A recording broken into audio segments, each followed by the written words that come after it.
Good afternoon to all. Hearty welcome to the second day of the Faculty Development Program. Let us begin our session with a small prayer.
Thank you for your cooperation. Now I invite Dr. Sister Rosaline, Vice Principal of the college, to introduce today's resource person, Dr. Sister Teresa KVM. Over to you, Sister.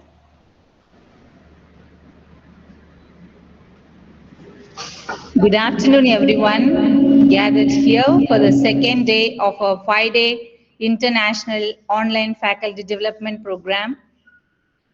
The theme of the day, the Mindful Mentor, a proactive framework for fostering student resilience and mental well-being. Today's theme draws our attention to the inner landscape of the mentor, the power of mindfulness, compassion, and emotional balance in shaping the minds and hearts of the students. As educators and mentors, our influence extends beyond academics. It touches the emotional and moral fiber of our learners. When we cultivate the mindfulness, we are not only respond to the students' challenges with empathy and patience, but also model to guide them. To enlighten us on this inspiring journey, we are privileged to have with us the international speaker, Dr. Sister Teresa KVM JMJ, the General Counselor of the JMJ Congregation, Rome. She is a visionary leader, counselor, and a spiritual guide. Dear Dr. Sister Teresa, an eminent academician, social activist, who is presently serving as a general counselor and vicar of the congregation of JMJ. She is also a faculty member at the Pontifical Gregorian University, Rome, where she teaches students pursuing in licentiate in safeguarding. Dr. Sister Teresa holds a PhD in Social Sciences, Counseling Psychology from the Tata Institute of Social Sciences, Mumbai. Her doctoral research focused on influence of encounter group process on emotional intelligence of women survivors of child abuse. Her areas of interest include counseling psychology, family. Her professional journey, Dr. Sister Teresa began her 2001 to 6, conducting numerous workshops and seminars on human sexuality, affectivity, leadership, and psycho-spiritual integration. Between 2006 to 10, she pursued and completed her PhD at TIS and subsequently founded the Prajwala Counseling Center 2010 to 18, which played a vital role in empowering women through emotional support and training programs.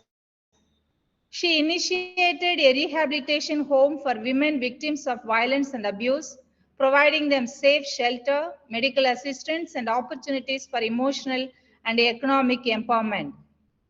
She has conducted extensive training programs on counseling skills for individuals working with the disadvantaged children and women, and has led numerous concentration programs on women and children's rights.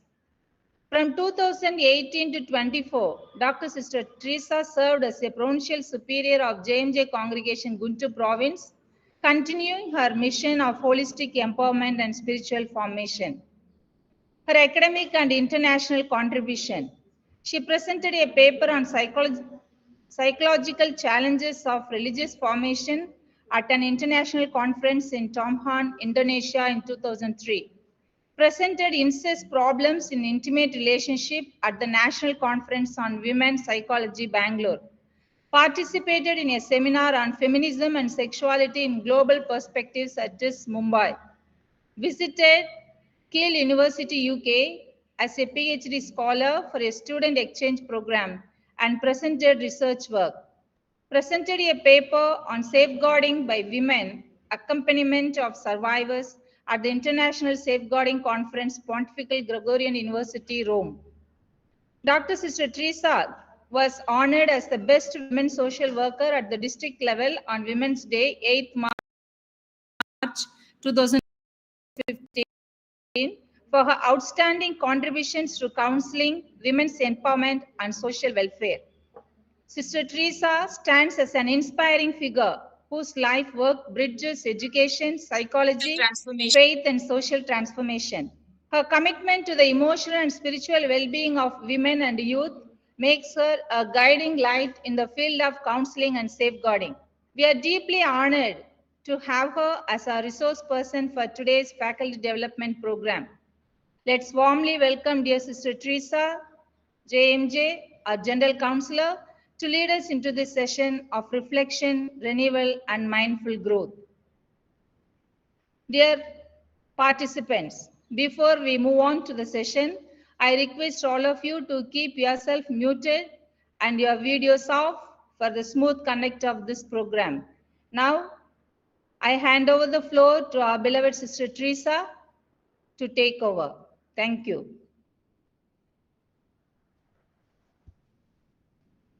Thank you, Sister Rosaline. Am I audible? Hello, Yes. am I audible? Yes, sister. Yes. Yes. Yeah. Okay, thank you. So, words spoken. And also I thank a special thanks to the organizing committee and Sister Shantha, the principal of JMJ College Tenali, for giving me this opportunity to share my insights about the today's theme. Okay, I will begin to share my presentation. Yes, sister. Yeah. And before I proceed with, I enjoy interactive sessions actually, but unfortunately, anyway, fortunately, unfortunately, nothing. We are together online, but there are also interactive platforms online also. So whenever I ask something, I request to, because all of us are now experts in messaging because of the WhatsApp. So I request the participants, your views to write on the chat box whenever I ask something. And I think if I present, I won't be able to see chat box in my laptop. So I request Sister Rosaline to read the, if anybody writes anything in the chat box, to read it out. Okay, thank you. I will share my presentation if you stop this.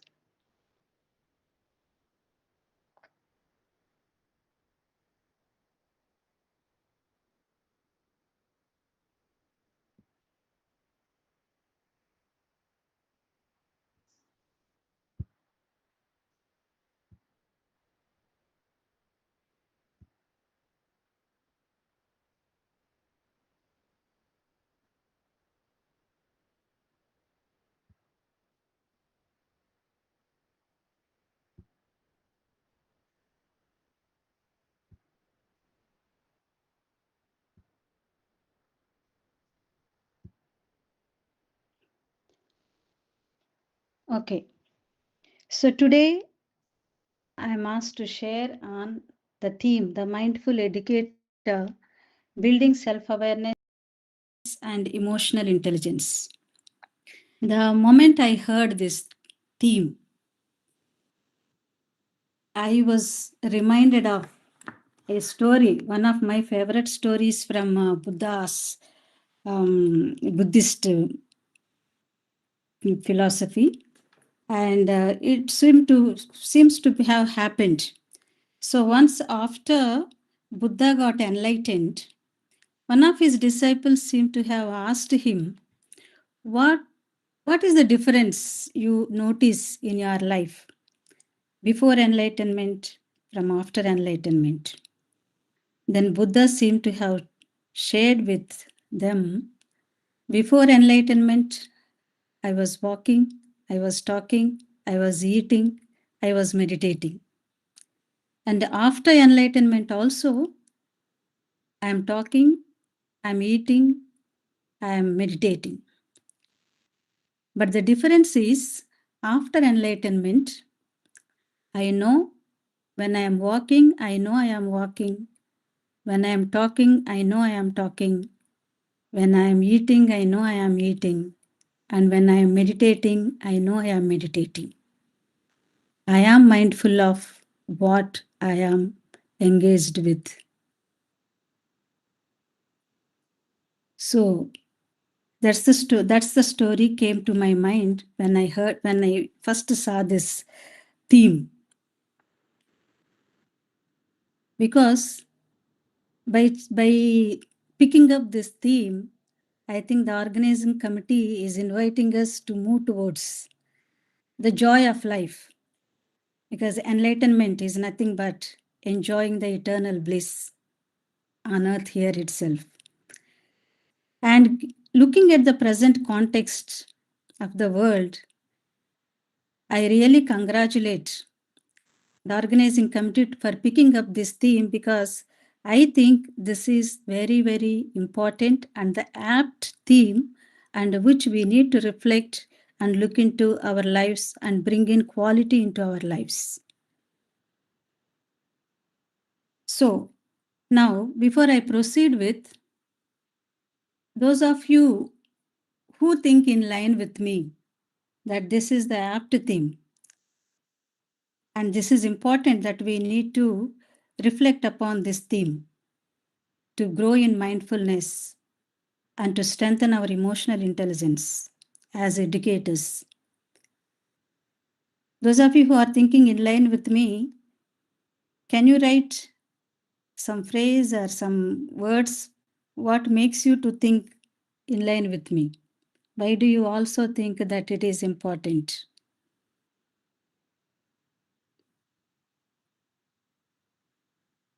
Or if you want, you can also unmute yourself and share.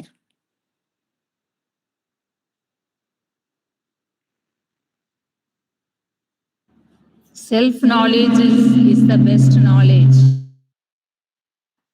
Okay, self-knowledge is the best knowledge.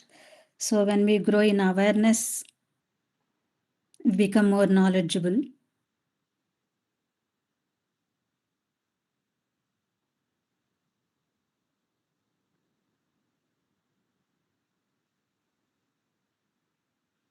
Anyone else?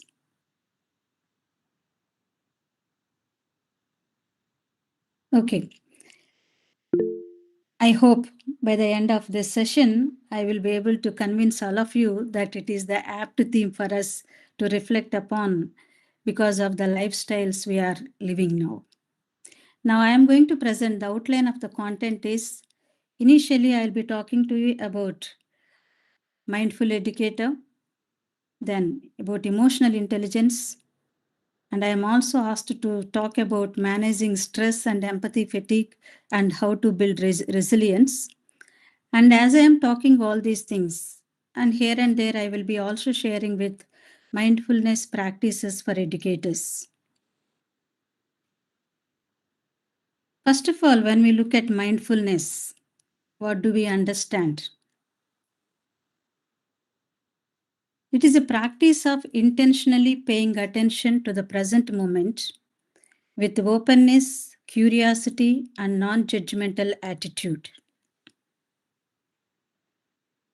I like this definition because it challenges us to stay present. I think all religions emphasize that if we want to evolve as a spiritual being, staying in the present moment is very, very important. So, and as we stay in the present moment, the attitudes we need to have is, we need to have, be open, allowing anything to happen and then able to encounter that. And a certain amount of curiosity, looking forward for what is happening. And also non-judgmental, very, very important, because our human mind is very active in concluding.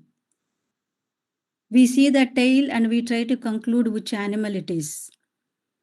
So that doesn't help us in living our life peacefully. So non-judgmental, we need to understand without judging.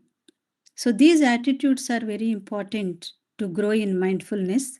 And this definition is given by Thich Nhat Hanh, and who is an inspiring person, and he is mentioned by many spiritual leaders like Wayne Dyer, Deepak Chopra. So many people mention him for inspiring them to focus upon mindfulness. Now, what are the attitudes needed to grow in mindfulness? Buddhist philosophy says beginner's mind. A person who is joyful is a person who keeps beginner's mind means it's not an empty mind, but it is a kind of fresh mind with a fresh enthusiasm, fresh curiosity, and fresh interest into anything that we are getting involved in. And basic trust that everything is going to be okay and whatever happens is for our best benefit. And along with that, letting go, not gathering all the past negative experiences and energies and letting go of them and keeping ourselves as much as possible with the fresh mind. Let life happen to me is a lot of courage. And another important is acceptance, allowing it, and also patience. We wait. We know that we cannot control life and everything we want will not happen, but whatever happens is for our best benefit. So when things happen, we wait patiently, non-judgmentally to look into what is happening. Now, what are the key characteristics of a mindful educator? The first one is, as we said, mindfulness itself defines itself as be staying in present moment awareness. And this stays focused, that which means staying focused on the current interaction with the students and the classroom environment. And the next one is emotional self-regulation, which means managing one's own thoughts, feelings, and stress in a way that prevents burnout and allows for a more productive relationship with the students. In this context, I want to share with you one of my experiences as teacher, and which has changed my interactions with my students thereafter.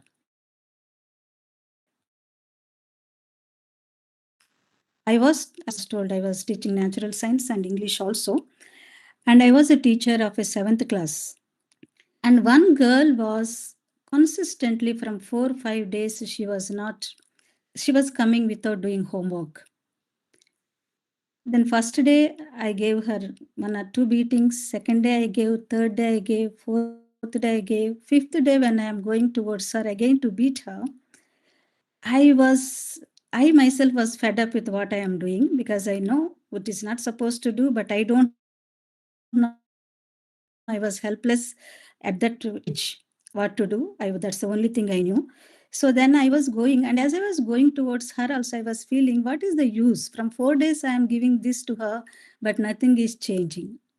So one kind of that type of thing, and I am aware what I am doing. And I went and I raised, I think a scale was in my hand, or I raised my hand, I don't remember exactly. As I'm about to beat her, I looked into her eyes. Till today, those eyes are fresh in front of me. Her eyes were looking at me with full of fear, which I could not stomach.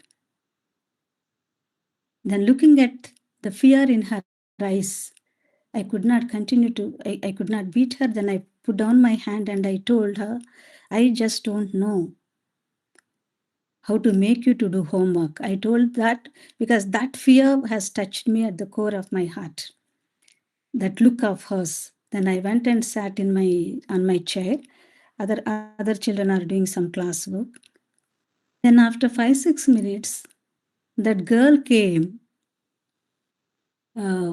still shivering, came to me, which did not happen past 4 days. And 5th day this happened. She came to me telling, sorry, sister. I asked why. Then why are you doing like this? Then she said, from tomorrow I will do, sister, because today my father told my mother will get discharged and come back home. Then my mother will help me in homework. Then I was, then I was grateful to God. At that moment, I was able to be present and see. And from then onwards, whether you believe me or not, I stopped using physical punishment to any students. And then later, with this simple action of mine, then she became very alert, and she became who was very dull in the class, became very smart as the months went by. So this is what happens when we stay in the present moment, when we interact with the students, paying attention to what is happening at that moment of time, then things will change. Our emotional, we will be able to manage our thoughts, feelings, and stress in a better way, where we will engage in a productive relationship with the students. This is one small experience of mine I want to share. And the rest of the things are like, then again, reflective practice. A mindful educator regularly considers how they teach and how students learn. And they reflect upon their own biases, which are not helping them and which are helping them, and make a conscious effort to avoid assumptions. And then continue with a non-judgmental approach. Respond to situations and students without immediate judgment, without conclusions. And they begin to accept what happens. And another important thing is, we know that as a teacher is behaving like this, automatically it impresses the children also, the students also. All of us know that the famous saying, a poor teacher complains, an average teacher explains, a good teacher teaches, a great teacher inspires. So when you are able to encounter our students with mindfulness, our resilience capacity, our composing nature, our peaceful interactions also impress them, then we will be able to guide the students in developing their own awareness and self-regulation skills through mindful activities and a supportive environment. And they also equally take care of themselves. When we are mindful, we know what we are lacking. And to move towards our goal, what do we need to do? So we actively work towards reducing our own stress and improve the overall well-being of ourselves and also our students. Now, why I appreciated the organizing committee for choosing this theme, because at present, lot of preoccupation, we don't know where our minds. So if you now today, these days, the teaching learning experiences, providing the teaching learning experiences is not easy in the classroom, because the classroom has changed drastically. Now, in the modern classrooms, it's very we need to manage modern classroom without creating chaos, because I remember one of my friends who is teaching in the US, one of the universities, and she constantly used to say, we may be emotional when we were growing up, as when teenagers are in the degree and all, we may not be intellectually very highly intellectual, but we were all emotionally resilient. And she used to say, she used to tell her students, it seems. So when we were growing up, we were not very high intellectuals, but we were emotionally resilient. But now looking at all of you, you are intellectually giants. You are all very sharp, but emotionally babies. And that's what the classroom is, because we don't know what word of ours or what we say, what we do, how it affects our students, and what type of responses comes from them, and what chaos is created. So all of you have more experience than me. And then present generation is Gen Alpha generation, who are born in the 21st century and who are growing up with the constant presence of technology. So to keep their attention consistently with us, it is not very easy. And to make learning personalized is another challenge for present day educators. And we already told their emotional stamina is very less for the present youngsters. So it is a responsibility of the educators to integrate social emotion learning into modern education. And to prevent burnout, it is for their own selves. This is lots of challenges they encounter in the classroom. So then they need to help them to prevent from burnout and improve their own well-being.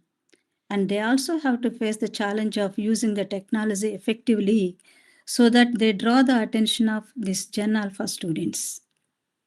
So to face all these challenges in the classroom, there is a greater need for raising emotional intelligence for the educators.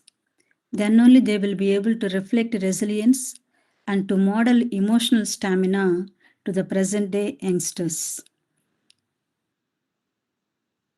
So that's why let us look at it, how do we strengthen our emotional intelligence? Why do the educators need to learn emotional intelligence? It is fundamental for educators to learn emotional intelligence, to improve. It is not just learning, to improve their emotional intelligence, because it enhances teacher-student relationships. It fosters a positive classroom atmosphere, and it also improves their ability to manage the classrooms. And by developing emotional intelligence skills, teachers can effectively manage challenging situations in the classroom. They can communicate with clarity and empathy. They can enhance student learning experiences. So now what is emotional intelligence? Emotional intelligence is one of the multiple, now the present concept is not intellectual intelligence is all. So all are talking about multiple intelligences. God has blessed all of us with multiple intelligences.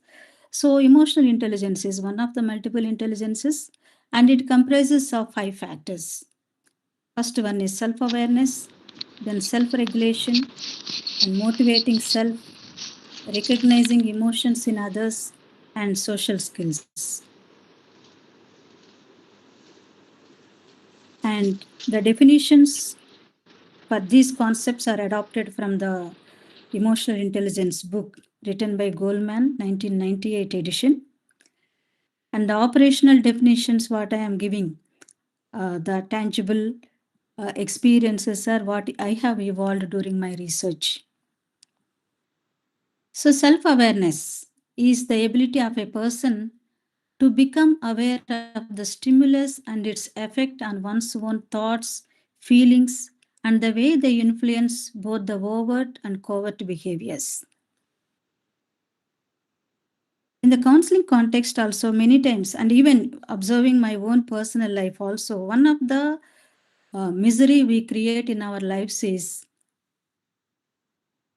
by making someone else responsible for what is happening within us. We say they are talking to me. We say they made me angry, and they made me upset. They made me disappointed. But the science of psychology says, and the reality of life also emphasizes that I am responsible to what is happening to me. Whatever happens outside of us, somebody else may be screaming there. That is only a stimulus. How do we respond to that screaming is my responsibility. So I can respond calmly, or I can respond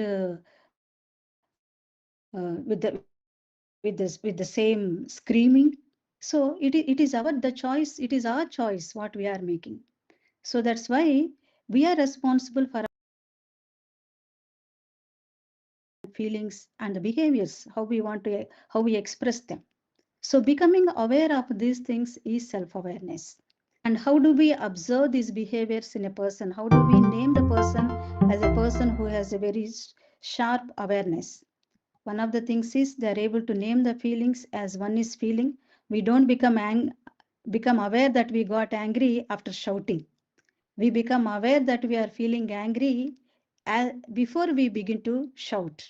Understand, now I am beginning to feel angry. Too. So these are some of the things about self-awareness. Then moving on to self-regulation, which also we can name as managing one's emotions. It is the ability to handle feelings so that they're appropriate in experience and expression. So actually, in human situations, I'm sure all of you will agree, there is no like a prescription. In this context, you have to behave like this, you have to do like this, you have to express like this. Part of the maturity of a person is able to decide in this context what are the acceptable behaviors and able to manage one's own strength of the feeling and then channelize the behavior in a way that is acceptable. That is called as self-regulation, managing one's emotions. And what are the observable behaviors? So a person who has the capacity to manage one's own emotions, they recognize anxiety-provoking thoughts and manage them through mindful and appropriate expression. They are able to admit one with care and understanding. They can express a certain amount of comfort with novel ideas and challenges. So these are some of the aspects of the person who has developed the ability to manage one's own emotions, which is the second aspect of emotional intelligence. Then the third aspect is motivating self.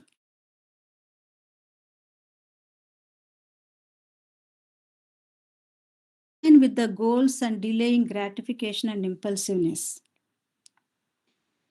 Actually, this is an ability to manage emotions. That's what nowadays, when an impulsive, what is the difference between an impulsive person and who has the emotional person with emotional stamina is an impulsive person just lets the emotions out. If I feel angry, I just shout. If I feel sad, I just cry, or I just withdraw. But a person who has emotional stamina is strong, they will be able to motivate themselves because we know all of us we need to live our life purposefully. And similarly, our interactions should be all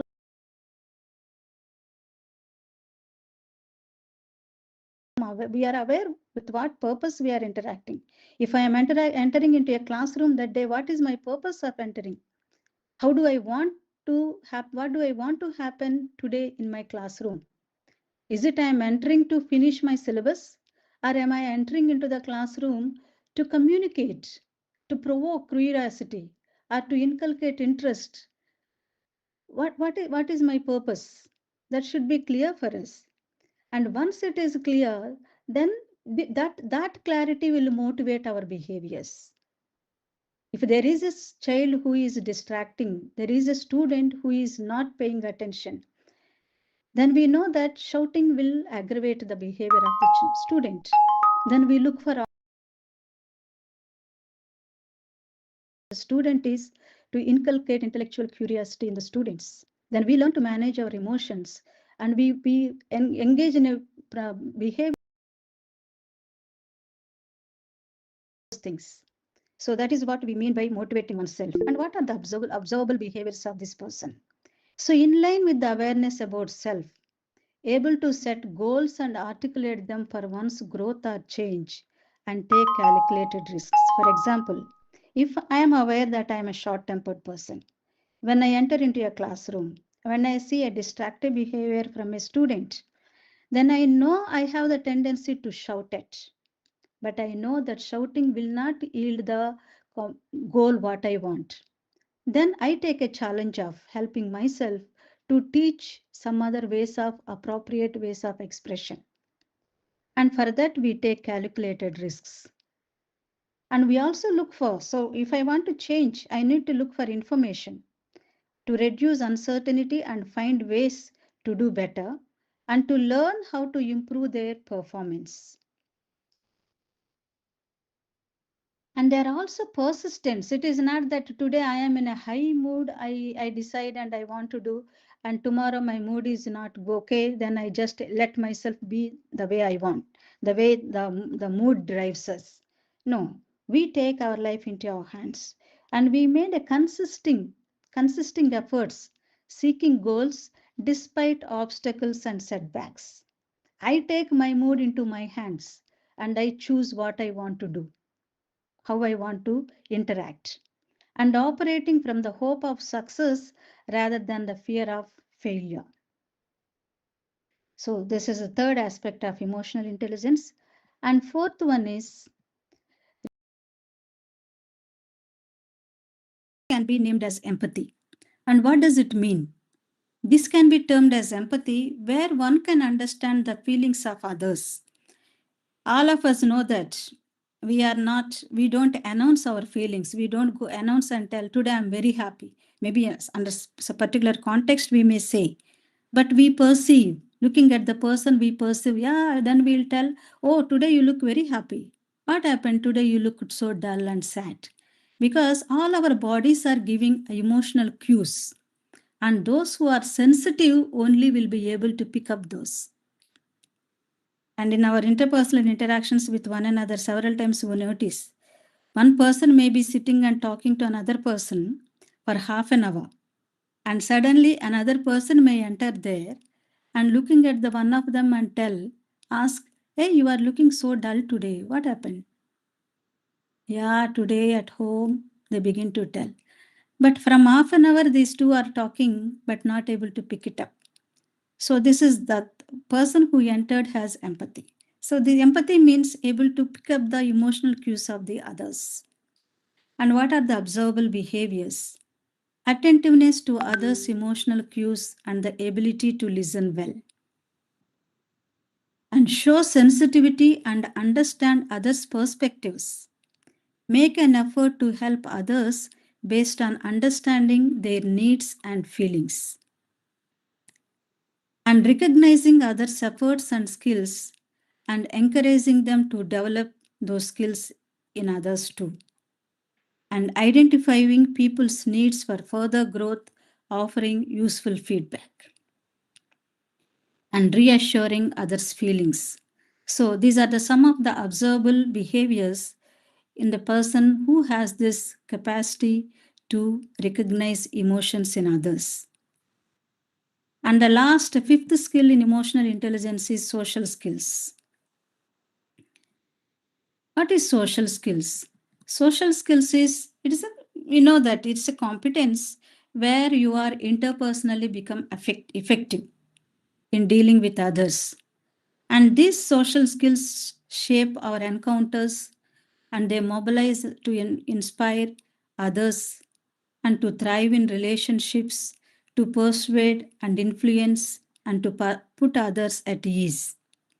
And all of us know what are the observable behaviors of the people who have good social skills, because many times we envy that we should, if we have that, how good life will be.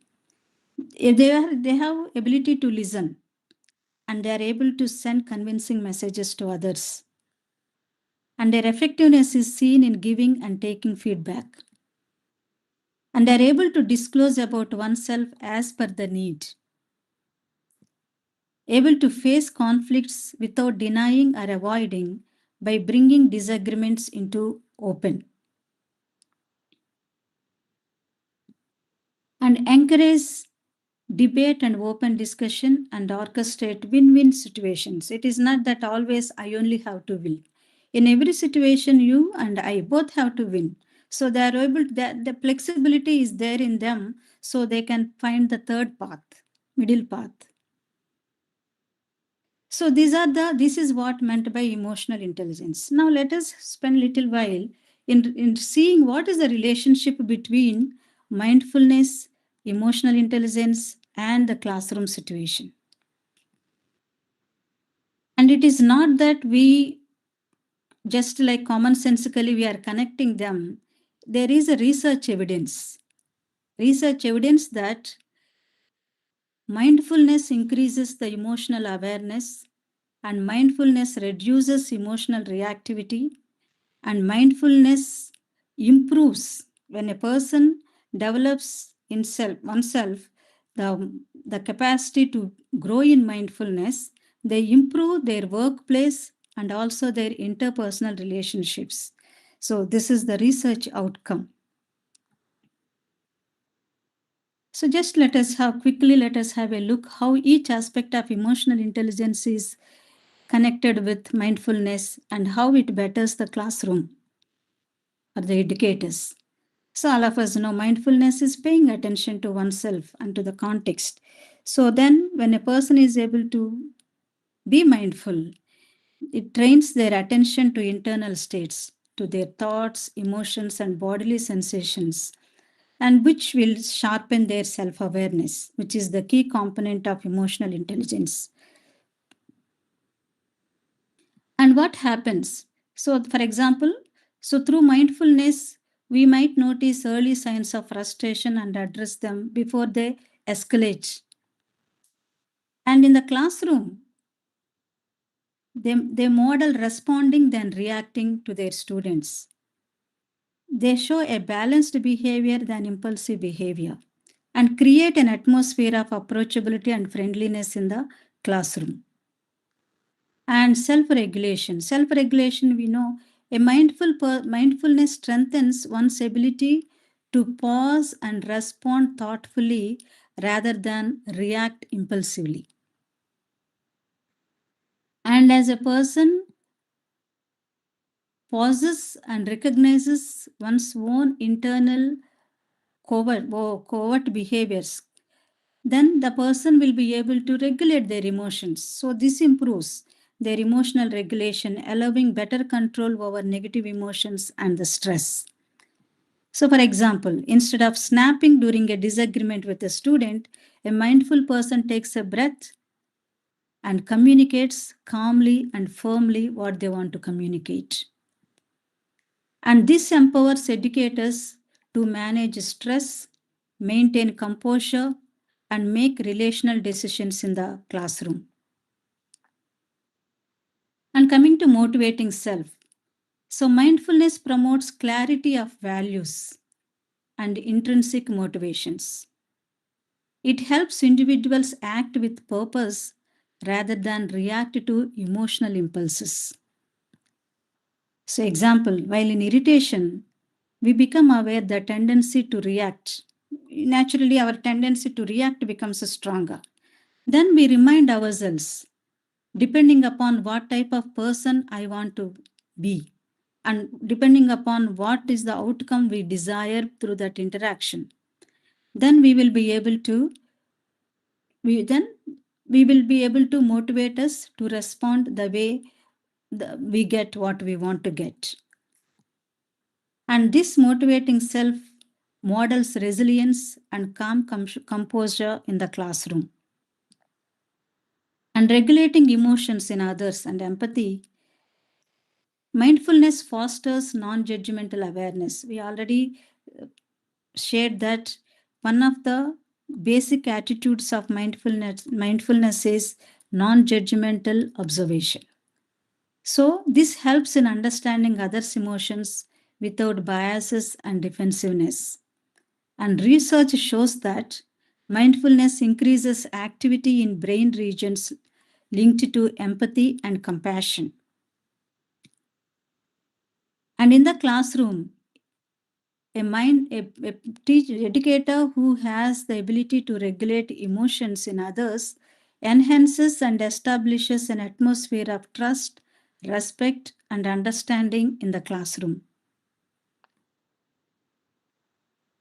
And coming to social skills. So, with better self awareness and with empathy, people become more attuned to social cues and can communicate more effectively, enhancing relationship management ability.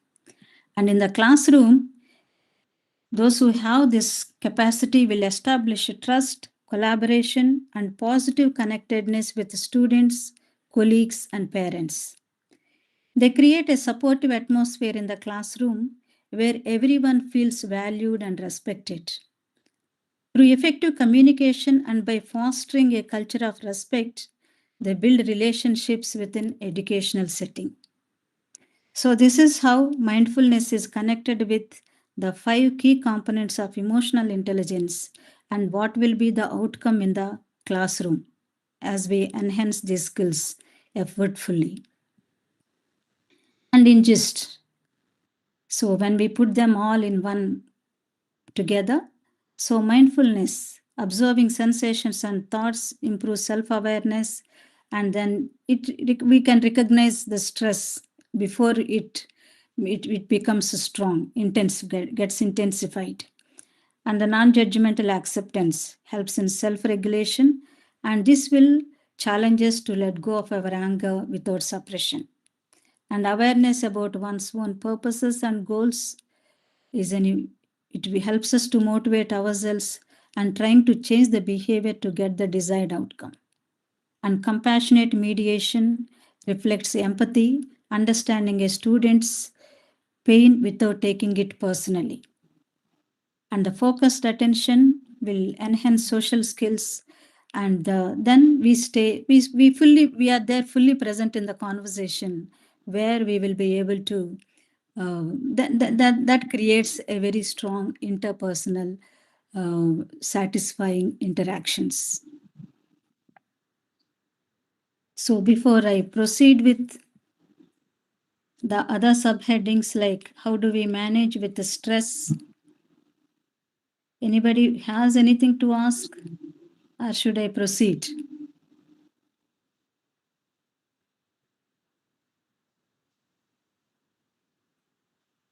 Okay. If anybody is getting any doubt, we can keep it to the last session. Somebody wants to say something? I hear some sound. It is very clear, sister. You can proceed. Okay, thank you. Okay, mental stress, empathy, fatigue, and resilience. So this is another thing, the theme that is given to me. All of us know I'm not going to so much focus upon mental stress, because it is a natural response to challenging situations that can cause physical, emotional, and cognitive symptoms of distress. And all of us also know that there is stress is two types: eustress and distress. Actually, having certain amount of stress is good. It helps us to be focused. For example, the students, when there are no exams, even if we ask them to sit, they will say, that is disturbing, this is disturbing. But a student, when there is exams are coming, even there is outside mic is bombarding, they're able to focus because of the fear of exams. So that's what stress. Certain amount of stress will help us to get motivated and to stay focused, and which will improve our performance and sense of confidence and trust. But when this get intensified and interferes into our way of functioning, then we call it as a distress. And then it begins to feel unpleasant, and we begin to sweat, shake, feel sick, and our ability to perform gets decreased. And then we begin to feel anxiety, and several concerns will be raised. So what I want to tell is, certain amount of anxiety is good to the extent it helps us to focus and to give our best. But if it interferes in our way of functioning, then it is not, it is distress, which we need to learn to deal with. So we'll just quickly go into the symptoms, which all of us know that they are emotional and cognitive symptoms. Emotional are anxiety, irritability, anger, fear, sadness, frustration, feeling overwhelmed, or a sense of dread. And cognitive symptoms are difficulty in concentrating, easily forgetting, inability to make decisions, and continuously racing thoughts. Even when we wake up in the middle of the night also, some thoughts will be going on in our mind, no peaceful sleep. And what are the physical and behavioral symptoms? Physical are headache, like muscle tension, stomach problems, rapid heartbeat, chest pain, etc.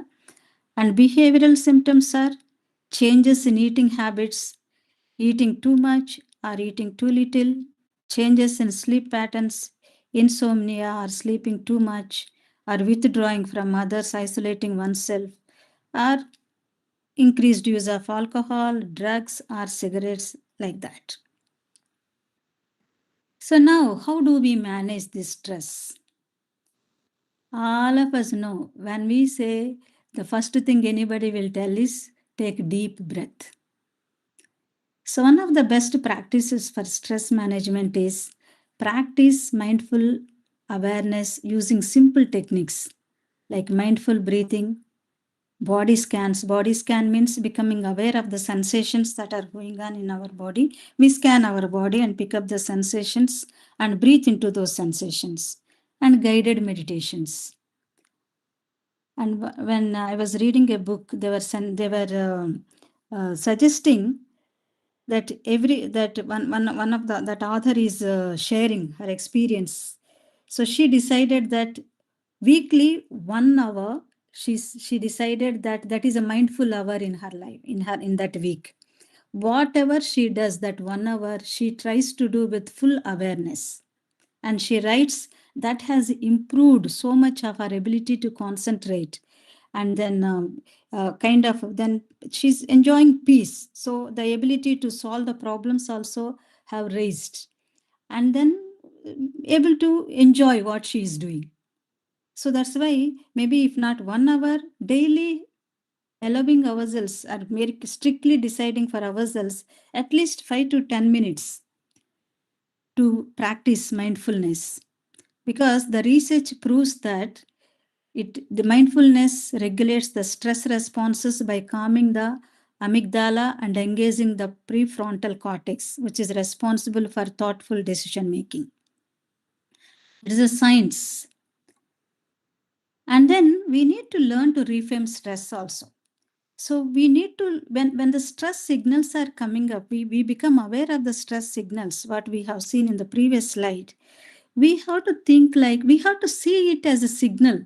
Something is it is pointing out which needs our attention, which we needs to pay attention and do something about it. We should not get fed up and look at it as a failure. We need to ask, what is this stress telling me about my needs or my boundaries? Reframing helps shift from reacting to responding, a hallmark of resilience. And then create recovery moments. Schedule micro breaks throughout the day. Stretch, step outside, hydrate, or simply pause. So research shows that frequent short recovery moments are more effective than one long break. So these recovery moments can be anything. You think that sharing to someone will help you to unburden, do it. So don't aggregate things, don't gather things, and set boundaries. Another way that we bring in stress into ourselves is saying no is very, very difficult for most of us. And another context, saying no to others may be easier than saying no to oneself. Maybe certain times we need to say no to ourselves so that we don't burden ourselves. And we need to learn to say no to others, or say it's not right now when our plate is full, when we have enough to do. So by protecting our time and energy, it is not selfish. It's necessary for sustainable effectiveness. So that is what is about stress. Then coming to empathy fatigue, I think this is a very recent concept, and which has developed. I think it is given by Carl Jansen in 1992. In the literature, it is used in a kind of synonymous way: sympathy fatigue, empathy fatigue, and compassion fatigue. But in the counseling context, these are different. But I will speak to you in general now. Empathy fatigue, please try to understand, it is not, it is like a person, an educator who gets so much involved with the students, and who enter into their realms of pain, their realms of suffering, and who intensely involves with the students and try to better them. And those people will go through this empathy fatigue, because it is a state, it is a state of emotional, mental, physical, spiritual, and occupational exhaustion experienced by professionals continually revisiting stories of trauma, loss, grief, illness, and disability. So this empathy fatigue, and all those who are in helping relationship, helping professions, So teaching, counseling, and medical, all these professions are known as helping professions and caring professions. So one of the professions is teaching is a caring profession, and the role of the teacher has evolved in relation to the development of the concepts and nuances in student experiences. So that's what the student-teacher experiences are defining the role of a educator. So the role of the educator 50 years back is different, 10 years back is different, and today it is different. So the constant exposure to challenges, some of which can be extremely traumatic, leads to empathy fatigue among teachers, a real and significant problem emerging in today's classrooms. And remember, it is not only the classroom, their own personal burdens, family burdens, all these things come together and affect the person.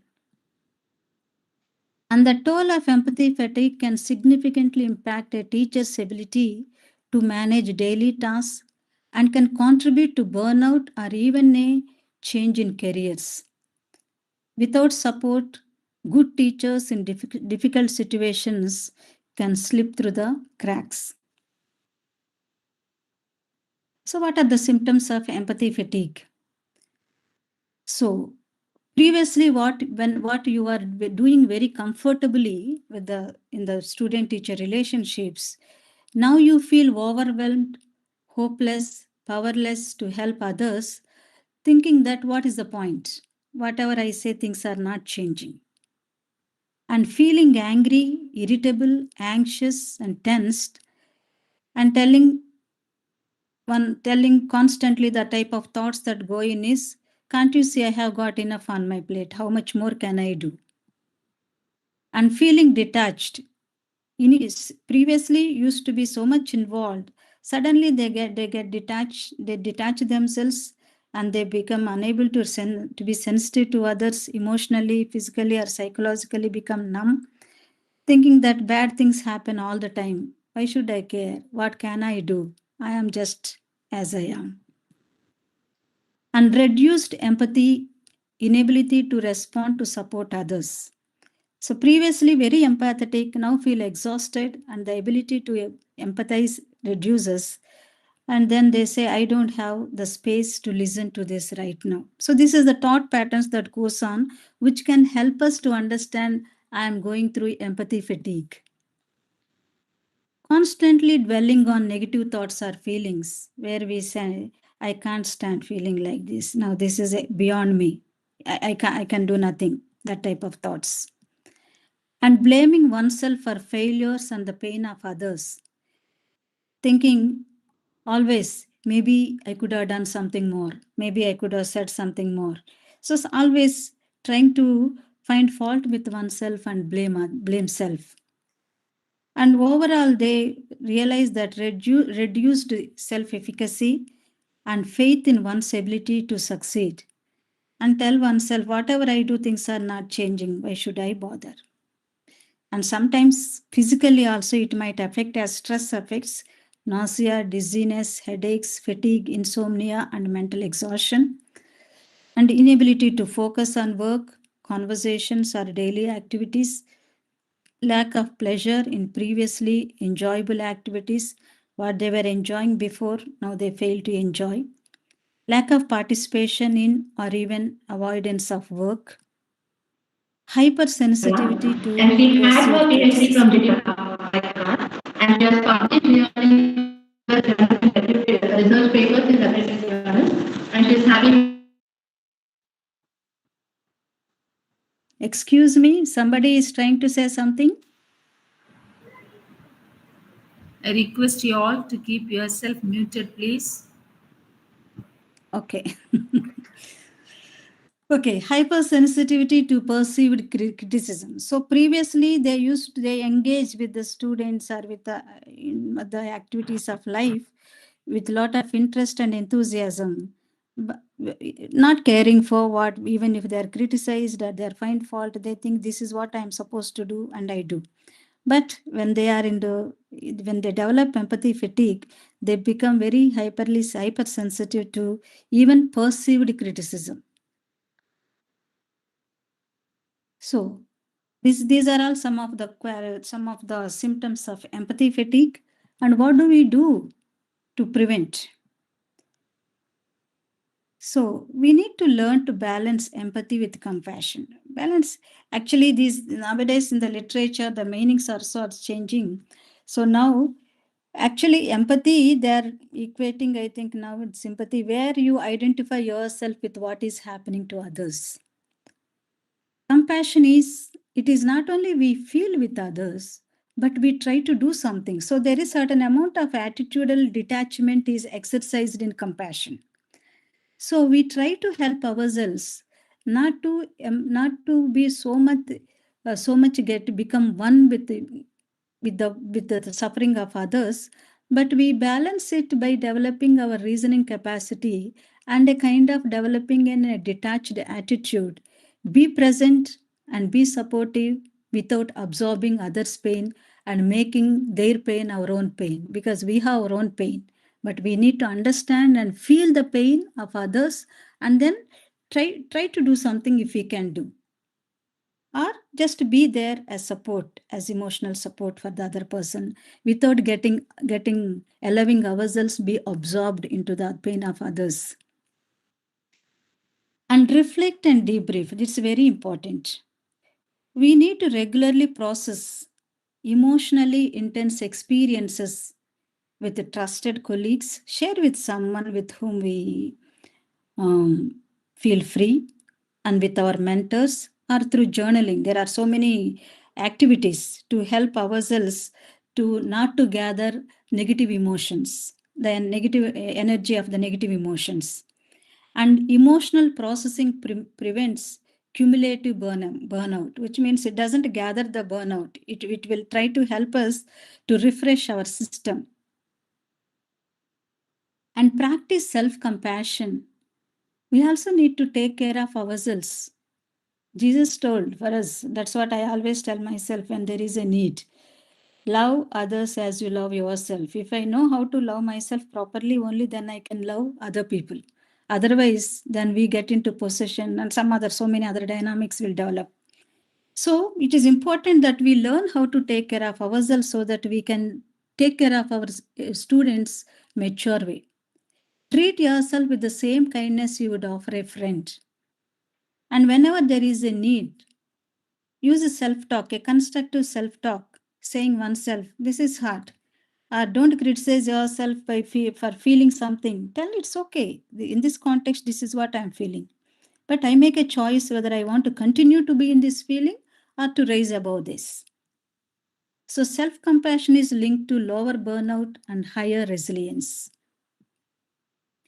And limit emotional overexposure. We also should know how much is our emotional stamina. We need to be mindful of how much distressing information or emotional labor we can handle, and create intentional transitions between helping mode and personal time. When there is a need, we should take a break. We should give time for ourselves. And now everybody is multitasked, and this multitasking is making us more and more, it is affecting our relationships, affecting our intellectual capacities. So we need to pay attention, and we need to learn to take breaks so that we rejuvenate ourselves. So how do we model resilience? And we need to be, one of the ways of modeling resilience is resilience. I believe that all of us know it is the capacity after going through a difficult situation or emotionally upsetting situation, again bouncing back to normal self, normal positive self. So how do we do that? By growing in transparency, share healthy coping strategies openly, because let us be transparent. What helps us, let us share with one another so that we are modeling resilience. And show flexibility, acknowledge challenges, but demonstrate adaptive responses. And normalize self-care. Model balance so others see it as part of success, not as a luxury. practice gratitude. A grateful heart is the joyful heart, we say, but the attitude we need to have to be feel grateful is we need to be sensitive to what is happening in our life. We need to have the capacity to recognize the good that is flowing into our lives. Otherwise, most of us suffer with the attitude of taking things for granted. What is there? What is happening? What is new? But there are many good things are flowing. So the person who is grateful is the one who can recognize the good things that are coming into our life. And once I recognize, oh my God, this happened. Oh, thank God. Thank you. So that expresses appreciation. So a grateful person expresses appreciation regularly, and gratitude boosts morale and optimism. So the summary of what I want to share is to manage stress and prevent empathy fatigue, nurture mindfulness, self-compassion, supportive habits, and boundaries. We need to be clear about our boundaries also. And when you care for yourself first, you create the capacity to care for others sustainably, and we model authentic resilience. So, on the whole, if we want to become a mindful educator, we need to choose calm in chaos. Chaos are inevitable in life, but we want to grow, strengthen our emotional intelligence, and grow in mindfulness. Then we need to teach ourselves to stay calm in chaos, to be serene in the stress. Stress is again another inevitable in life, another part and parcel of life. But we should teach ourselves how to be serene in stress. And one step at a time. This is another thing now. Present day problem is we want to do 10 things at a time. And we get scattered, and we get conflicted, and we get spread out. One step at a time will help us to gather ourselves. So I would like, as I'm preparing this, at the end when I was looking the whole thing, this is what came to my mind. It is like we need to ask the God to grant us serenity to accept the things, grant the serenity to accept the things we cannot change, and courage to change the things we can, and the wisdom to know the difference. So once again, thank you very much for your patient listening. And thanks to organizing committee and all those who are part of creating this opportunity and platform for me to share some things which I am convinced of. And wish you all the best. So thank you. Thank you, sister, for your nice presentation to us. We are very happy with this presentation because here you once again given how we have to be and not to be with the students. So first of all, how to have self awareness towards each and every part regarding emotions. Thank you.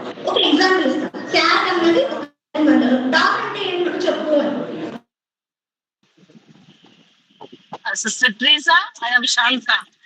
Yeah, Shanta. So, yeah, thank you so much. It was really wonderful, enriching, and inspiring.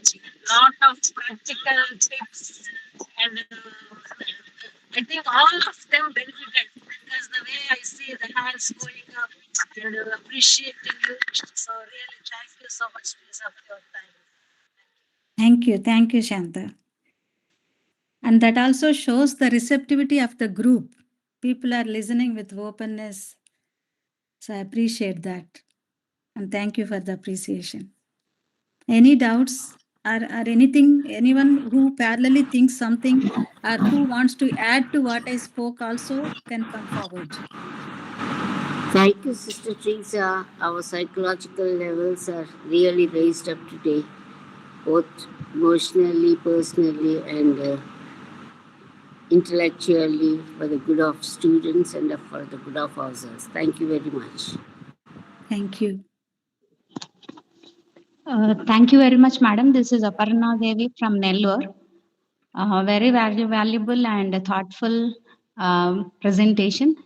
And just one thing I would like to know, this Yeah. self-awareness is there, where we can connect this self-awareness to metacognition. Yeah. Self-awareness is actually also a cognitive thing only, because we know knowledge, we know what I am Yes, doing yeah, with the, what I am feeling. So it is one of the ability of metacognition. okay.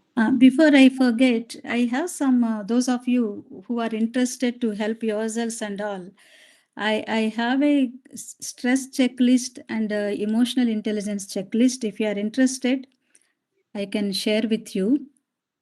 And I don't know how to attach here. Maybe I can share with the organizing group, then they can share with everybody. Or if sister, Send to us, we shall post it in the group, sister. okay. Or if you want me to attach to you through WhatsApp, then I will do. Then you can share on this platform itself.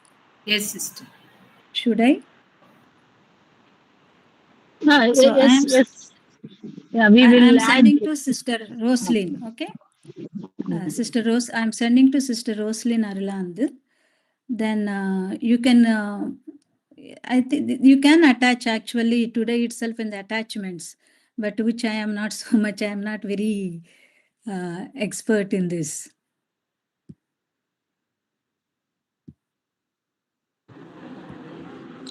Hello, good evening, madam. Good evening, sir. Madam, how extent we can use this mindfulness, madam?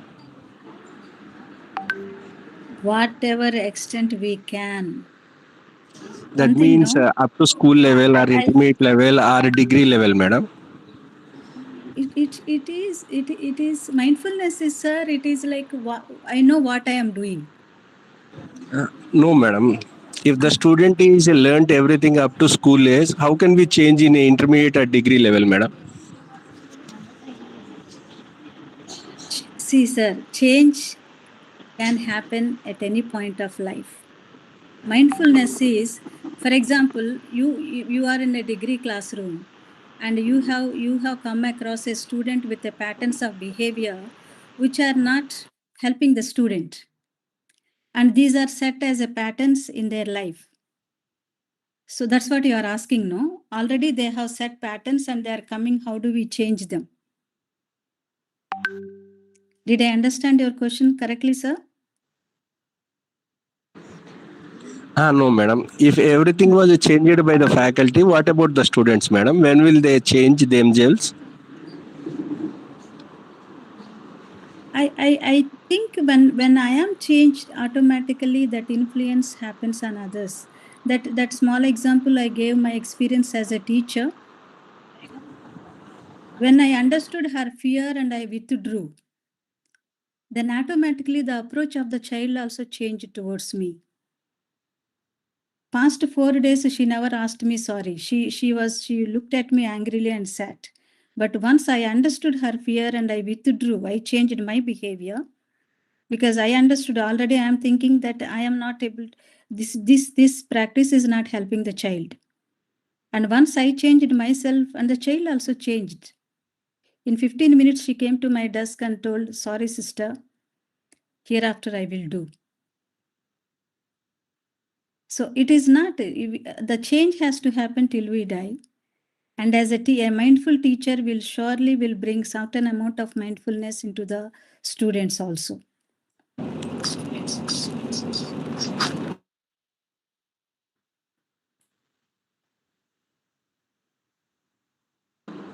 Okay, thank First you, of madam. all, one thing is we can't make others to feel mindful. We are mindful. We cultivate the habit of mindful and we encourage them to know what they are doing. And that has to happen till we die, till other persons. It's a lifelong process.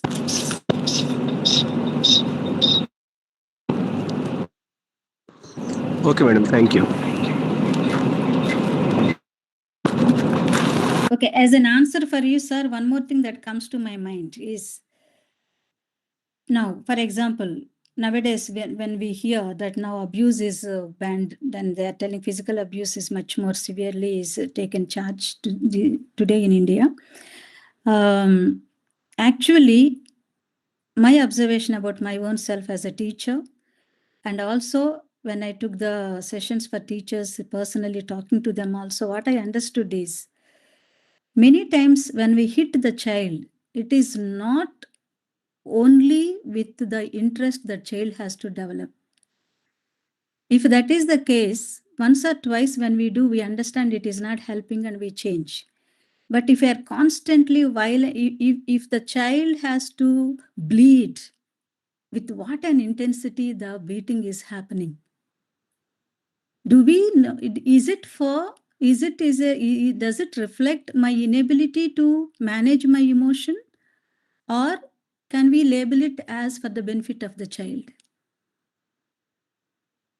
So if I notice I am beating the child till the child bleeds, then I feel sorry for that, and I realize actually I am not able to manage my anger, the intensity of my anger, and this intensity doesn't help the child.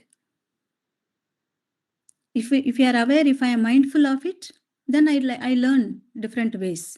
I learn to motivate, and I try to reduce the intensity of my anger so that I will be able to express it in a way it brings a change in the child. Okay, sir.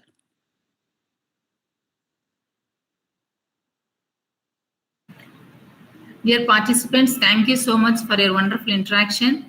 We still request if there are anybody who has any queries, and if you are not able to ask them in the forum, you can also put them in the chat box so that sister will be able to address. And as for our experience, she is a very experienced counselor who had been giving n number of training programs in different platforms where many participants have benefited out of it.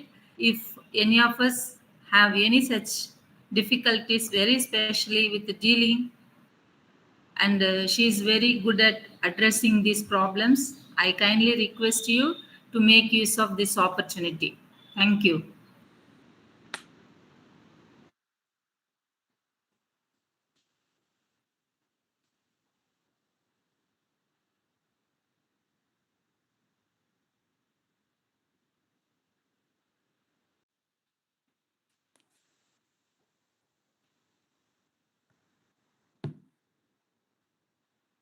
They are requesting for the PPT also. PPT. Okay, I can share that. I will share that with you, then you can share with them.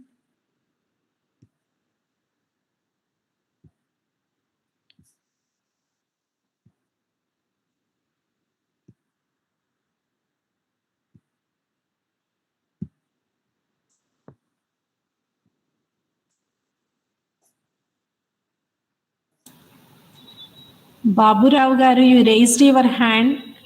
You can interact with the sister.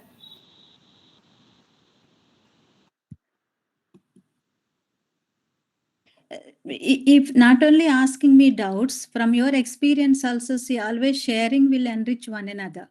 So you can also share something in line with from your experience. Yeah, what you told is correct, and then so something like that also it is good. Let us share. All of you have wonderful experiences, and you are all more experienced people than I am in the day-to-day classroom experiences.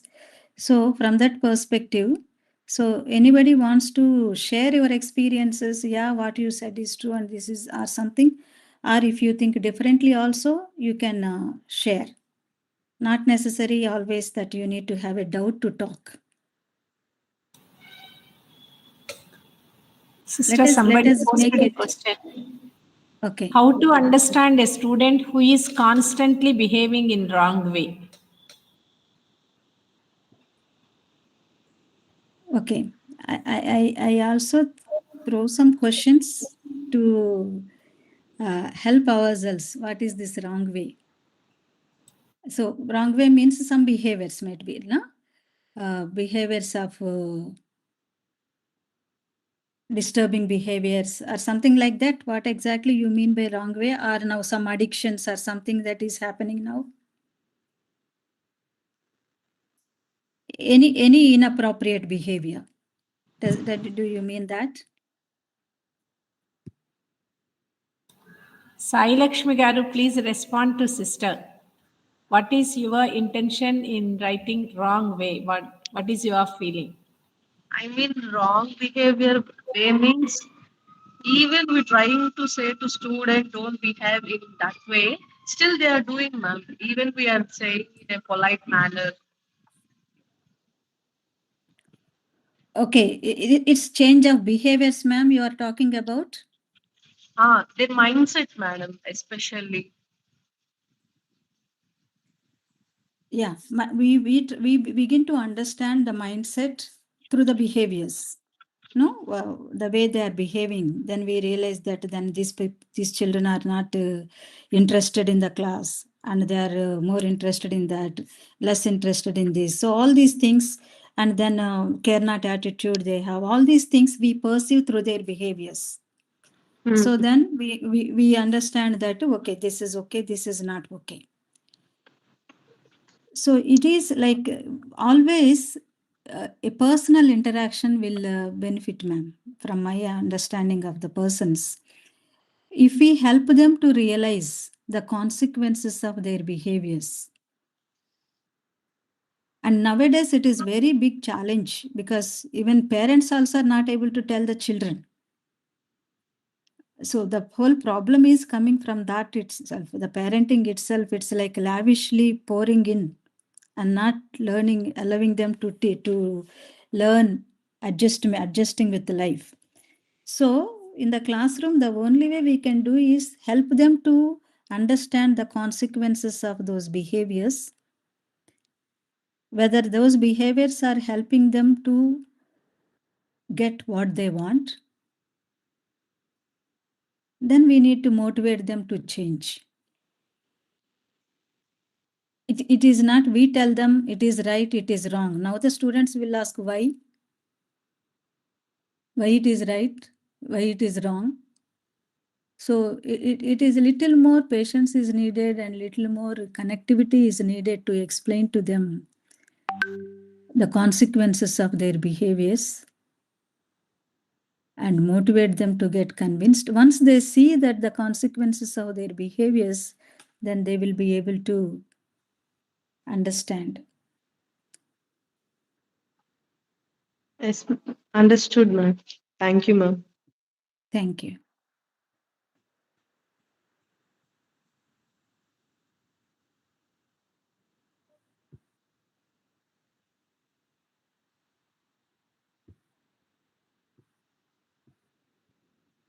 One thing what from my experience also what I want to tell is all of us have a kind of understanding about how the classroom should be.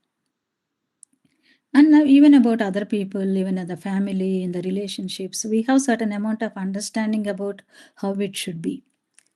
And depending upon our attachment to that understanding, or if I want to use a different thing, thus depending upon the strength of that opinion, when situations deviate from our understanding and from our opinion, automatically we get upset or we get irritation. That's what we say. One of the reasons for getting angry is our expectations are deviated and things are not happening the way we want to happen. So when these things are happening, then we need to we need to become aware of that. When we see a deviant behavior in the child, in the student, in the classroom, our tendency is immediately we become judgmental. We judge, we know, we understand this behavior is right, this behavior is wrong, and that. But judgmental means we label the person. Then we say, that Usha, she is useless. She is only distraction in the class. Oh, so and so, that fellow is useless. No interest only, simply for the parents' sake coming and sitting here. So we label people. And this label, we treat them as though this label is their identity. And that way, automatically, there is a gap and disconnectivity happens between you and the student. So that's where the mindfulness and emotional intelligence challenges keep away with a judgmental attitude, but grow into understanding, making efforts to understand. If a child is behaving that way, why? What is happening? What is the cause? What is the reason? So for this, we need time and we need patience and we need personal interest. And sometimes for those behaviors of the children in the class, it may be parents responsible. Sometimes they say the children's behaviors are the symptoms of the dysfunctional families, or what is happening in the family reflects in the children's behaviors. So a lavish giving of parents is creating a certain amount of attitude to the child. Maybe we may take an effort to call for the parents and talk. So like that, without labeling the child in the classroom, student in the classroom, without creating a kind of labels which equates to their identity, if we can take little more effort, connect with them and try to understand why this child is behaving like this, what might be happening. So if we take this type of stand and this type of effort, if not with everybody, we may not lose as many students as we are losing now from our hands. At least a few more will remain with us.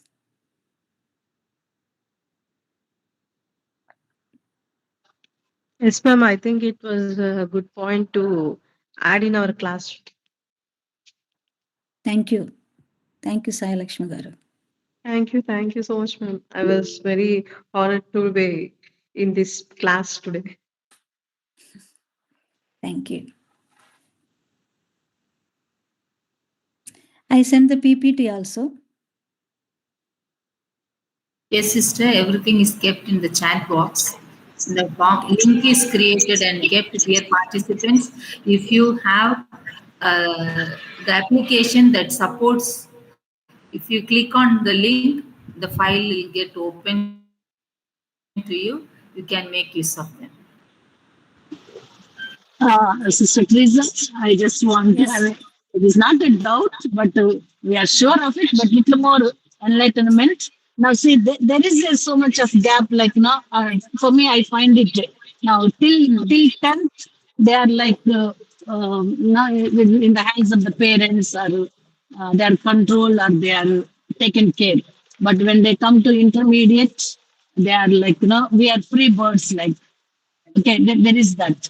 And again, when they come to degree, there is a little bit of understanding themselves, and they try to study and give lot of motivation to themselves degree. But just to help us how to understand this adolescent age, where they themselves unable to understand themselves, and for us, sometimes we say, no, read between the lines.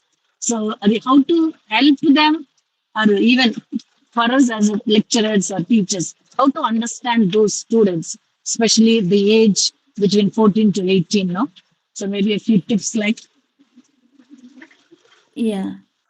Actually, that is a very, even that's what, no, you also know, Shanta, that it's a crisis age, even to the children, the people also. They go through a lot of crisis also, trying to make meaning for several things. And that is the time where they are trying to understand what they are and what the world is and what the life is. So, and that at that age, lot of modeling is important. One thing is because the hero worship and all, when we learn, like, Erickson's stages of psychosocial development stages. So it shows very clearly now that at that age, they are trying to, it is an identity, it's a crisis age for them also, and they are trying to understand the things. But unfortunately, in the family situations now, when we look at also, once the 10th is over, if you get very good marks in the 10th, what they get is mobile gifts, the way we give. And transition from school to college also, when the moment they hear the college, and the definitions are very different. And the school, that's what, no, when you keep in the school also, college also, when you give uniform, they say, what is this college is like school only. So their understandings are very different, and they think that when they come to college and they suddenly they want to, the whole orientation is changing. Now, fortunately or unfortunately, I also feel sad looking at the youngsters now. One of the things that happens is, all of us also know, that's the age where a lot of psychosexual changes also happens in the body. And then they begin to feel a lot of changes in the body, and even at emotional levels also, the attractions and all those things emerge suddenly. And I feel sorry for them. They are looking for the guidance from the mobiles, from the peers, and naturally peers will encourage to, and that is also age of exploration. So they encourage one another, because my friend also in the age of exploration, she also will say, nothing is there, let us explore, let us see what is there, what is there, what is there. So this way they are also getting into, and then they're just drifting themselves into those things. There's for so much of affairs and so much of things, and all the whole context of college is very defined very differently.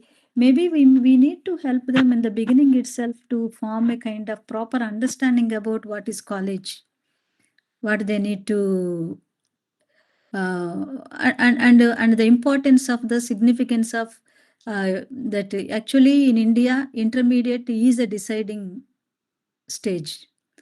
And the way they get marks and the way they pass through that stage, then their future career will be decided upon. So one thing is, I think we need to give them, redefine them from their understanding what is meant by college and what is the significance of intermediate in their life. And now the students have gone off from our saying. Then they say, you people will say like that only. Maybe a small group interactions or a kind of debates, conduct debates, so that one group will share with other group. So let the things come from their own self. So that type of platforms, if we create and interact with them, then we will be able to understand how they are defining their situations, how they are understanding their, especially in the school, how they are defining the intermediate education, how they are defining the college, how they are defining the hostel. Then once we understand their definitions, then we can help them to form a proper definitions. So for that, I think we need to interact with them. That is what one of the things that is so much missing now. And also I feel a lot that psychosexual education is needed. And that is where, because everywhere, maybe if I say some other you, but I am convinced when I say this, because the whole atmosphere around them is very seducing. Look at the wall posters, look at the books, look at the advertising flexes and all those things. What is everything around them is saying them. So someone has to tell them that is not life. And someone has to tell them the intermediate is not the age where they choose those things. Now, first they have to choose their future, their career. Then they can go into. Anyway, in the future, they have to have intimate relationships. A time will come for that. But inter is not the time. So these things we need to help them to understand. And if we stand there in front of them, and if we can talk the way I am talking to you, I don't think it will go into their minds, because they have already their own concepts formed. So that's where I think conduct a short debates. What is their understanding about these things? First, try to understand what they are thinking. Then we need to take platforms to motivate them. I don't know, That's Shanta. true. Yeah, yeah. So what just I'm thinking is like, now see, for us also there is academic pressure, like, completing the syllabus, test, and all these are like a routine. And besides, like connecting to them and telling them. So yeah, definitely this will, we need to We need to challenge and challenge take and time take time to to interact with interact them, with to them, be to with be them. with them. Thank you, Thank you, Teresa. Susan. Yeah, and I think that's what one of the things now they are emphasizing, having a mentor or counselor or in the colleges also, no? Or if you don't have a counselor per se, see, one thing I really like the way in our system here in university and students, I think it is not a new system, but very seriously they are doing here. Each of us have our own students, a group of students with us. They say mentors. So we meet them every week and we look at their academic performance, and also now most of them come from interculturally, they came from some other countries and cultural shock and all that. So we talk to them, we understand them, and we motivate them. So like that, maybe you can also, you have to make some platforms of creating, and maybe like, no, maybe we can also, as you are saying, I know the load of curriculum, and some subjects where there are less are appointing like some PETs or some library sessions or some things like where somebody take off some time and spend some time with them. You have to create platforms. Yes.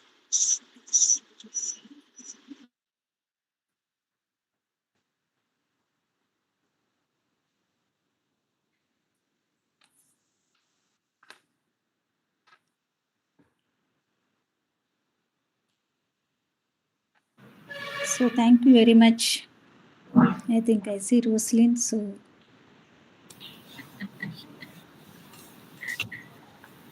I request all the Dear participants. participants, anybody have any more contributions, attributes to make, or queries to ask?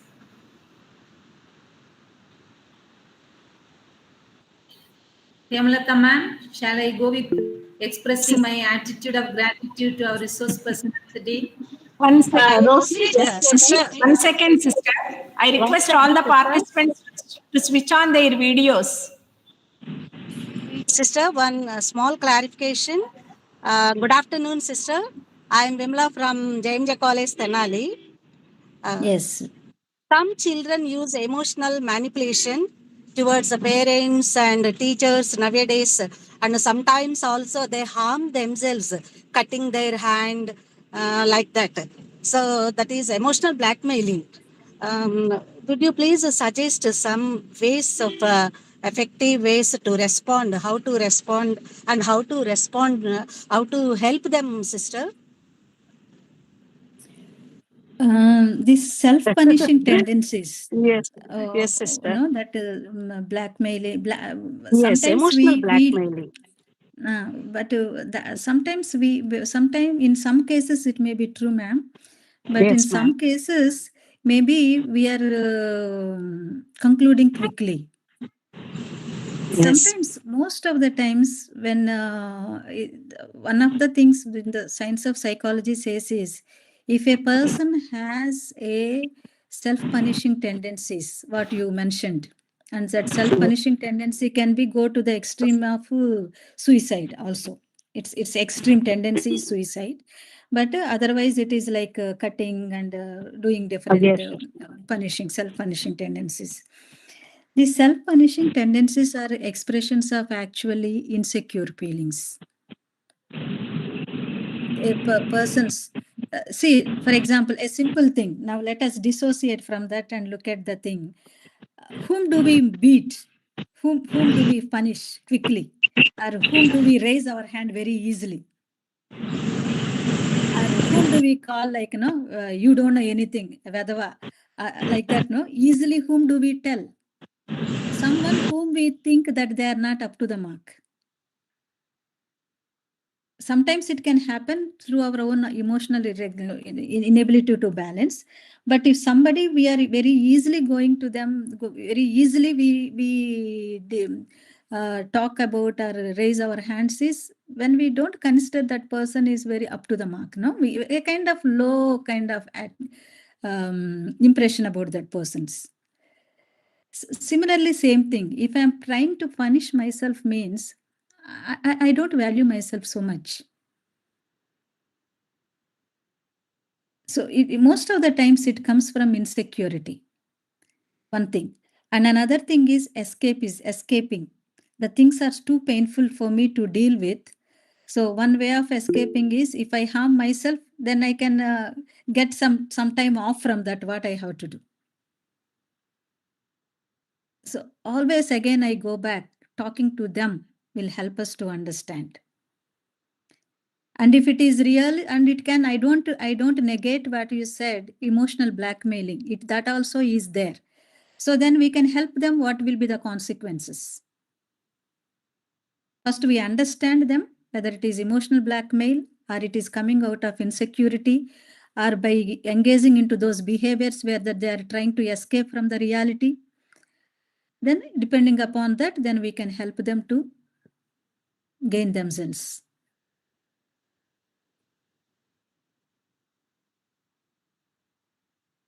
First of all, during the inter stages, we are conducting anyway bridge courses. So we have to balance psychologically in their intermediate stage, and also in degree stage at the beginning, we are having student induction programs. So we have to make a point that we can add one such a session, so that it will be useful to the students, and later mentoring classes also very much useful regarding these ones. Now and then, if it is possible, the talks that we can arrange. And not only that one, I think spiritual inputs are very much needed at the present days to withstand emotionally. I think that makes the student to be very self-confidence, and so that they won't feel insecure.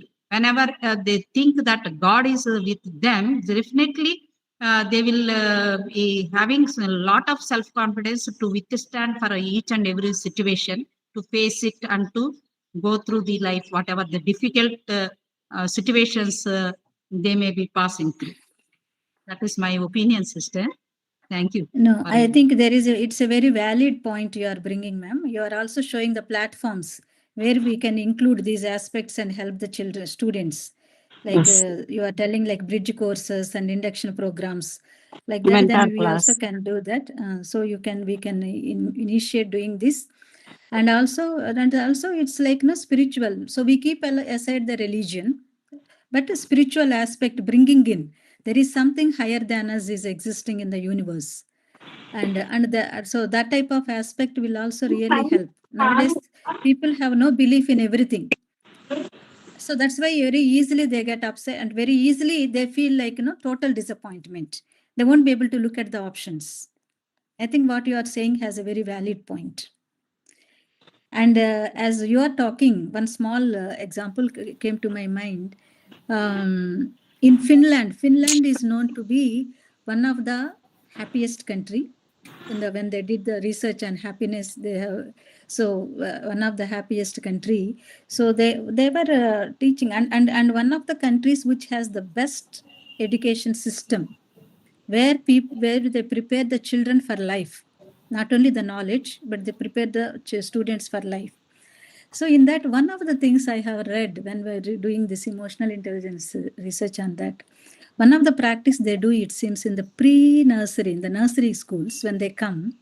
So one of the way we develop our emotional stamina is by delaying gratification. Delaying gratification means, by doing this, I get a satisfaction. But now at the present, I am not able, but I can delay it. But sometimes we will leave whatever we are doing and we go run into that for our own gratification. So one of the aspects of emotional intelligence is delaying gratification. That's what we spoke on the motivating oneself. So what they do is they give each child 2 chocolates, it seems. In the nursery, play school, 2 chocolates they give them. And they tell them, if you keep them there without eating for 10 minutes, you will get 2 more extra. But if you eat, then it's gone. So most of the time, okay, 5 minutes they see, 6 minutes, 7 minutes, one person, okay, one child will say, anyway, one I will eat, one let it be there, then I may get 1, if not 2. So like that, some begin to eat. And some will, what we get later is different, but immediately they eat. But some students, they delay their gratification and they wait for 10 minutes and get 2 more. And they say that this child will grow emotionally healthy when they grow up. And they teach them this type of, it is part of curriculum for them. So when you said that, we make some of these things part of curriculum. So I remember this thing. Unfortunately, these things, our curriculum doesn't speak at all. And these are the needed things for living life. In our institute, we are having bridge courses. This student induction program, government has an insisted system, and all these things are there. Even mentoring also there from the beginning. So we are trying to make the students to cope with the situations. Good. I'm happy that the platforms are getting created. Yes. Thank you, sister. Sister, as you suggested, we do have mentoring classes. We meet them weekly once. But my observation is, instead of interacting with us or sharing with us, they are showing interest to listen whatever we speak. Even if we question, they are keeping quiet. Silently, they are staying. I waited for 5 minutes, 10 minutes also, sister. But no use. Except 1 or 2, they are not at all opening to interact.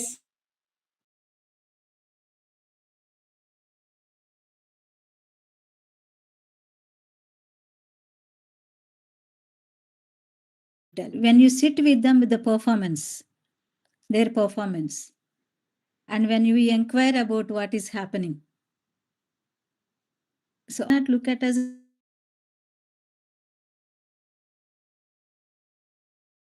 at least as a teacher-student relationship, they are there in the college to gain good marks. Now, when you sit with them, maybe that will become the initiating point for you to connect with them. When you see look at their performance, and then you tell them, so put them across to them and tell, now you are there for 6 months, and now fortunately it is semester system. So their performance is evaluated monthly and bi-monthly and then 6 monthly. So put it in front of them and ask them, what is happening? How are you getting engaged? And slowly, if they understand our attitude of understanding, they will open up. But it takes time. We need to build rapport and we need to build a thing. It's challenging, but it will happen. Thank you, sister. Such topics are most disinteresting one for them, sister. If at all we inquire and ask about the things of some share chart, some reels, they'll be open. But with like this, some goal oriented, that's what we see, we experience. And we are also, as you told, we are also finding ways and means how to encounter these incidents, taking one-to-one, building confidence in them, of our presence. But we will achieve, sister. We have that faith, sure and certain. It may is be not slow. impossible, but it may be difficult, because another person, they should gain our trust. They should gain the trust, one thing, and they should feel comfortable with us. And also your way of thinking, their way of thinking, have to come onto the same path more or less. But it takes time. But if you are consistent with your efforts, one or other day, they begin. They try to see your point. Definitely, sister. Maybe I am too eager to see change in them, which is not practically possible. Yeah. Thank you, sister. Thanks a lot. Sister Rosaline, you can proceed if there are no queries or interactions, I think. Yeah. So, dear participants, once again, a very good evening to one and all. Before we proceed with a note of gratitude, I request all of you to put on the video just for us to have a screenshot of your presence with us today. Thank you. See, as we come to the close of today's insightful session, it gives me immense joy and gratitude to propose vote of thanks on behalf of J&J College for Women, Tenali, and the organizing team of this 5-day international online faculty program on the Mindful Mentor, a proactive framework for fostering student resilience and mental well-being. Today's session has been an enlightening experience. As our speaker beautifully said, enlightenment is nothing but the joy of life. We are deeply grateful to you, dear Sister Teresa, for the profound and practical insights that you have given us. Your talk has been a journey through the inner world of the educators, where mindfulness, emotional intelligence, and compassion meet to form the hearts of effective mentoring. You have guided us through the outline of mindful education, challenges faced by the educator today, and the essential qualities of mindful teacher to be to have a self-awareness, self-management, motivation, empathy, and social skills. Through your words, we have reflected on the importance of empirical understanding, self-regulation, and motivating ourselves and others, even amidst the complexities of modern education. Your insights on creating recovery moments, setting healthy boundaries, and learning to say no when necessary for the sustainable effectiveness were particularly thought provoking. You reminded us that empathy fatigue and sympathy fatigue are real challenges, but they can be prevented by nurturing mindfulness, self compassion, and supportive habits. Indeed, by modeling resilience, we not only care for ourselves, but also inspire our students to do the same. A heartfelt gratitude to you, dear sister, for taking your time away to be with us today. I also appreciate our convener, Dr. B. Hemalata, co-convener, Dr. K. Arunasujata, and all the organizing committee for your dedication and meticulous planning that have made this session meaningful and memorable. Finally, a warm thanks to all the participants and the faculty members who joined us with enthusiasm and openness to learn. Your presence and reflection have made today's session truly alive and interactive. And I like to add one more thing. So our dear sister, the resource person, the international speaker, who always keeps the session more interactive and thought-provoking, above all, a take-home with us. So I am very sure that all of us have done that through our active participation and interaction to have our take-home in order to put them into practice in our personal and professional life. Once again, we are greatly indebted to you, dear sister, and we look forward for many more sessions of this kind. Thank you, one and all. Thank you. Thank you for the opportunity and for the good words spoken. And thank you for your active participation.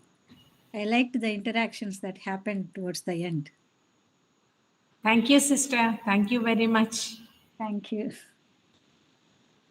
For an insightful and inspiring, lively session. Thank you. Thank you, ma'am. Okay, bye. Bye to everybody. Thank you, Teresa. Bye. Bye, Santha. Thank you. Thank you, dear participants. We shall meet tomorrow by 2:30 with the same interest, enthusiasm to learn something more. Thank you.